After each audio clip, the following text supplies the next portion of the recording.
Welcome to another episode of the Conversation Live. I'm your host, James Farr. Conversation Live focuses on social justice, restorative justice, inclusion, and equality. Today I have a very special guest. It's Dr. Phlunte Riddle, who has had a storied career in law enforcement and also now works in the political consulting world. We're going to talk about the process of how Pasadena will be selecting a new police chief. We just learned this morning that 4 candidates have been selected, and unfortunately Dr. Riddle was not one of them. So I really want to understand this process, and we'll unpack it. Make sure you like and share this content. Dr. Riddle, thank you so much for joining me. Thank you. I appreciate you inviting me to be here. Absolutely. Now, we've known each other a long time. Long time. Before you were married. Yes. Very, very long time. And I've watched you in your career, and you've been able to really help me better understand the perspective of law enforcement. Sometimes I could be very strong, opinionated. You think? Just a little bit. But some of this is through some of our conversations that I've learned, and I believe I've grown as a journalist, as an activist, just as a husband and father, in terms of what we should be expecting from law enforcement. This year seemed to be the year of the woman. Yes. Hundreds of women across the country were elected Exciting, isn't it? into office, and we know that you had put your hat in, you coming out of retirement from a very long career in law enforcement, and you at least thought you had an opportunity to become the chief of police, and you found out last week that you were not being considered for even an interview. What happened? Well, that's an interesting question, and I'll pose it to you after I say I didn't do this haphazardly. Obviously, as you said, I had nearly 29 years in the police department, and even though I had not achieved the rank of commander, I worked in the command staff as the chief's adjutant for literally 4 years. And upon retiring, like a lot of people, I didn't just go and sit home and enjoy, sit at the beach. I've been very, very active and helping the city in a number of ways. Was they called on me when I was the district director for Assembly Member Chris Holden, and now even as a consultant for him on external affairs matters. So when I thought about doing this, I literally had breakfast with the city manager, Steve Morrell, way before he started the process, and even asked, is there a chance? And let him know of my desire to participate and even have an opportunity to be considered. And, not saying anything that's secret, he said he expected me to put in for it. John was his interim chief. John Perez was obviously the person that had the front running because he was doing the job, and Ramel is pleased with what he has shown thus far, but he said that he hadn't seen it. So with that, I thought it was wide open, and then when I got the job description, it said, let's drill down on that, because the description itself did not say that the requirements were that the applicant be at the command level. No. Equivalent experience. And as soon as I saw that, I was like, okay, Pasadena doesn't have captains. We've tried it. It's just that middle ground between lieutenant and commander. So lieutenants actually do the work. If you look at a side-by-side comparison, which I have from recruiters, that lieutenants, the jobs that we do in Pasadena, are the equivalent to captains in other agencies such as LAPD. We handle budgets, we do proposals, we have command staff. We're part of command staff in a number of ways. So, and obviously, the city manager knows this. He knows my career. That's why when I spoke to him at that breakfast meeting, I really felt that it was open. Moving fast forward, I went to the community meetings over at Victory Park and listened to the Terry Black, who is the consultant, and Mr. Morrell, and listened to all of the comments that were made in that hour meeting, and boom, it was community person, know the city, know the culture. It was just 1, 2, 3. And I thought, okay, wow. So obviously I believe you are a little disappointed that you weren't at least given the opportunity. Growing up in the city, being educated in the city, being able to serve this city for 30 years and still servicing the city. I think it would have been a great end to a fitting career to see you have rose to the level of chief. You feel like he was a bit incongruent, not really transparent with the decision-making process, because again, when that application notice went out, it said nothing about command or hire, and now we have 4 candidates per his statement that are at least at the command. So what happened in the process? What are we missing? Well, that's a good question. I don't know. I'm confused. You know, I mean, we read one thing and then we're reading another. So you're asking two different questions. The first question is there transparency? And I've read this article this morning from, Star News, and the Vice Mayor Kennedy and Martin really had their opinions on the fact that it's not transparent. And it isn't. But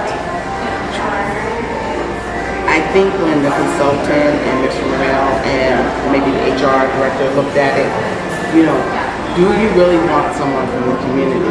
Here's my belief. I've seen this movie before. Okay? This is not my first rodeo, as they would say. And so people you can have all of the qualifications to do the job. It's not whether or not you're qualified, it's that whether or not they want you. They're two different things. Why do you think they didn't want it? I guess that's the question that would have to be asked to Mr. Morrell. One of the things that I've noted over the past probably 10 years is that we don't hire department heads that are from the city of Pasadena. If you look at the previous city manager, Michael Beck, every department head since he came in is from outside of this community. And that gives that individual a different ability to manage how things go. When you have deep ties, you have to remember my grandson's 4th generation Pasadena. So when you have deep ties in this community, the influencers are different. You see people differently. One of the reasons we try so hard to get officers that live from the community, and I mean the entire community, into the police department is because they police differently. You've seen me out there on the streets, and I'm in the grocery store here. We go to the movies. My kids went to school here. This is Yarborough, was my counselor, was dean at John Muir High School. Mr. Yarborough was the principal at Elliott when my oldest son was there. So, Dr. Eddie Newman, I work for her. Those are oak tree roots. And you would think it would be a benefit, but it has not been traditionally. And I'm not just talking about me, I'm talking about anyone out there that's grown up in the city through their departments. They don't rise to, not anymore, they don't rise to department head levels. And it seems to be the norm at this particular point. Well, we even see at the county level that effectively the new sheriff comes from, he was a lieutenant, very small department, and now he's in charge of 18,000 employees and a $3 billion budget? Yes, okay. It's an earthquake to law enforcement to have a sitting sheriff voted out. And, the new sheriff came in and he was able to relate to people, he was able to articulate to the County of Los Angeles residents, the voters, that he had a different vision to take the organization, which is massive. You're talking about almost 10,000 deputies and another 9,000 civilians. And this was a lieutenant in the sheriff's department who had a command over 30 people. Now that's quite different from ours. We have a city manager who is authority, and the council and the mayor can have input, but it's his choice. And so there's no one directing him on how the process should go or what should happen, because our charter says something different. And Martin Gordon called for, in the article from Star News today, that the council really needs to look at the charter. And seeing how you've been through this process and how you've seen this movie before. Yes, I have. Do you have any thoughts on, should the council take into consideration that there should be some oversight, or should the city manager have just the authority and the time to make decisions without oversight? Well, and so what decisions are we referring to? If you're talking Selection about of the chief. select the chief position, and this is from talking to Morel as well as being in the city my entire adult life as an employee. The police chief's position is the single most important police decision or appointment authority. Let me say that the right way. The appointment is the most single important position of any department. Now, I'm not discounting the other departments. I mean, they're extremely important, but you know the impact of that chief division. It's a very visible position. Exactly. And responsible for public safety as well as in the culture of the organization, the outreach, the training. There's a number of things that go into this, and the relationship with the other department heads is critical, because there was a time in law enforcement that chiefs were an entity unto themselves. We didn't play nice, what we used to call it, with other department heads. But now, it's imperative that we all recognize the line item budget. It's imperative that we all recognize we have to share resources. It's imperative that we recognize that when we're out on bowl games or containments, that public works is a major part of that. These are our partners. Parks and Recs, major partner with us. So you just don't get to say, I'm in a silo any longer. And chiefs recognize that, and they should. This is one of the things that the new sheriff is recognizing, that they're going to have to work with other agencies and work with the community. The community, unfortunately, is not really being heard, and not just by mail, but on a number of issues. If you look, you and I talked extensively about the Orange Grove diet and what happened there. We talked about the motel conversion. We've had these conversations. The people of this city are saying, wait a minute. We appreciate we elected you and you can make decisions, but you have to incorporate our wants and needs also. I'm a lifelong resident of Pasadena. Let me check in with people real quick. You're watching the Conversation Live. I'm your host, James Farr. My guest today is Dr. Phlunte Riddle, and we're unpacking the process of this new selection of a chief here in the city of Pasadena. Dr. Riddle had applied for the position, met with the city manager, but recently found out that she has been excluded as one of the 4 final candidates and will not be interviewing or moving through the process. Phlunte, what do you say to those that would say you were campaigning? Well, I appreciate that mindset, but here's the thing about campaigning. You have to let people know that you're interested. So it's no different than the interim chief going out and saying, hi, I'm the interim chief and I want this job. That they were saying he's campaigning for the job. Well, another group would say, oh, well, he's just letting people know that he's interested in being the interim chief. So you can split that pie any kind of way you want to.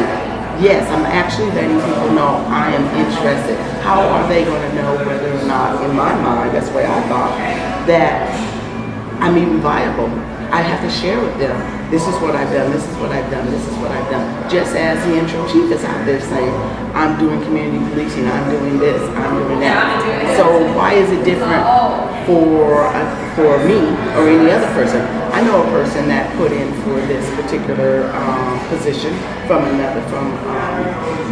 don't want to name any names because people have to protect their jobs, but they have a consultant that was here in the city asking me to meet with them. Would you meet with me? Would you tell me about the city? Would you tell me what you like and what you don't like? Would you tell me about what you see Senator Collins? Is that campaigning? So we have to evolve, and we haven't evolved. So as you started the interview talking about across the country, the shift and how you see people literally being put into offices that have never been in leadership or have never run for a position before, unseating incumbents like at the sheriff's department. How does that happen? We're evolving. Do you think the community has been heard through this process? Because there have been some strong support, and I never weighed in. You, John, or someone from the, I tried to stay pretty objective and just understand the process. But do you feel like the community feels like they've been included in this process? Because some feel like it may have been a little bait and switch. So my answer to this, and look, I'm disappointed, but like I said, this is not unexpected. This is part of it. Pasadena. So one of many ways. Yes, exactly. But what I do believe is that the community spoke.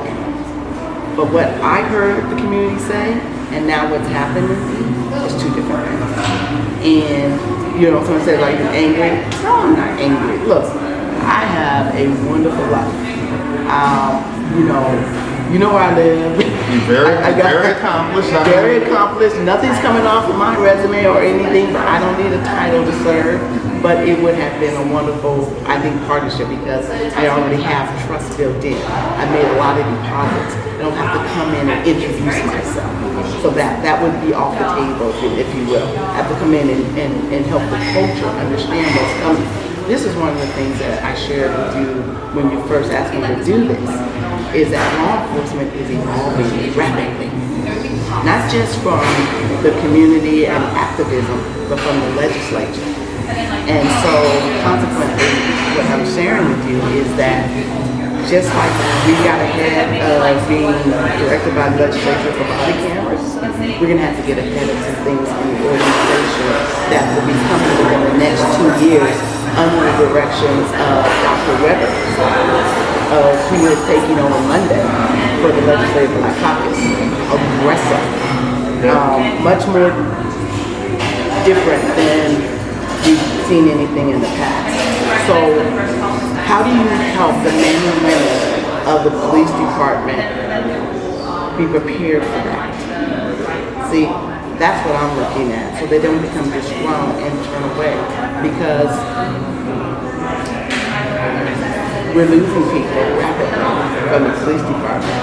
We don't talk, no one inside ever talks about that to people on the outside. So what am I saying to you? You have individuals that can retire, and they're going to retire within the next 6 months. You know, you have people that have 7 to 15 years on that are looking to go to other agencies. And those should be the officers in line to be a succession plan. And so you're left with this vacancy.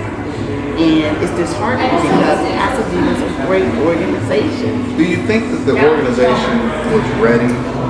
And I don't want to make gender an issue, or even a factor, but on some level it does factor. Do you think the organization is ready for a woman to lead it? The organization, absolutely. Yeah, absolutely. They're further along than you may think. Yeah, they have grasped what's going on across the country. They grasp the emotional intelligence, leadership, and the fact that women just lead differently. We're not reluctant to explain ourselves. We're not reluctant to communicate. We're not reluctant to show transparency because we recognize that those are win-wins. If everyone has evolved, I'm not sure throughout the city, but I know for a fact in talking to the officers over the last 2 to 3 months, they're really looking for a shift. What would you like to see as an outcome?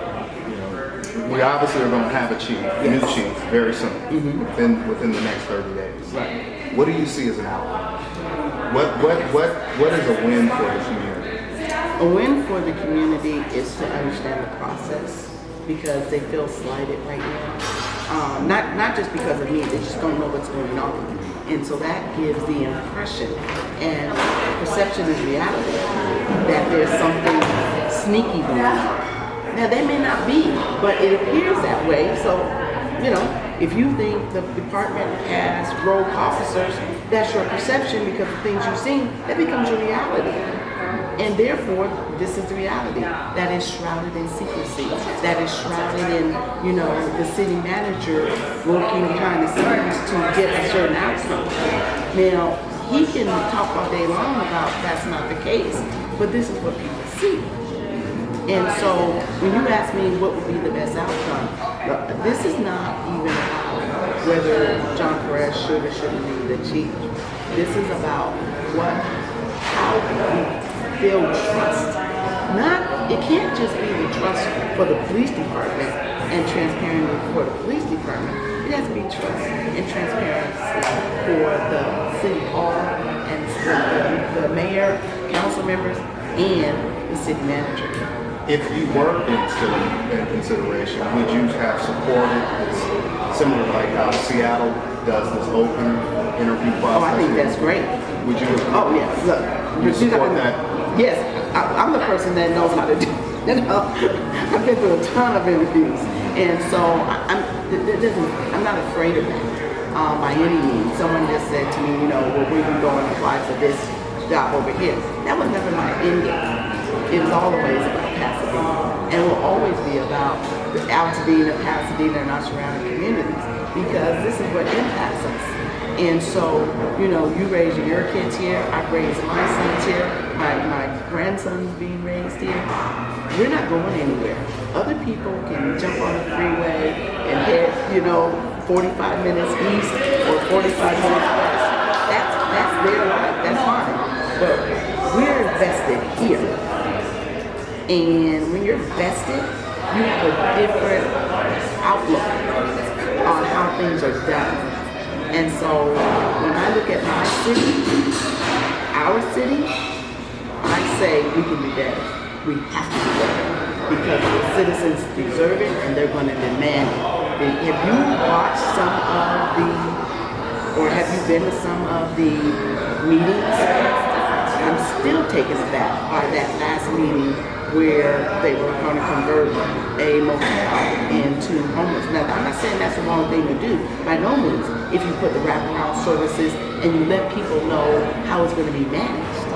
But my gosh, when I saw the citizens, and don't think that won't trigger at the ballot box in 2020. It's coming. We can be a little step behind, but it's coming. You can feel it in the air. We're going to park it right there, and I thank you so much for your time today. My guest today was Dr. Phlunte Riddle. Very storied career and accomplishments serving us here in the city of Pasadena. 29 years in law enforcement. She now works in the political side as a consultant to Assembly Member Chris Holden. She was gracious enough to join us this morning, and until we have another opportunity to speak with you, as always, agape.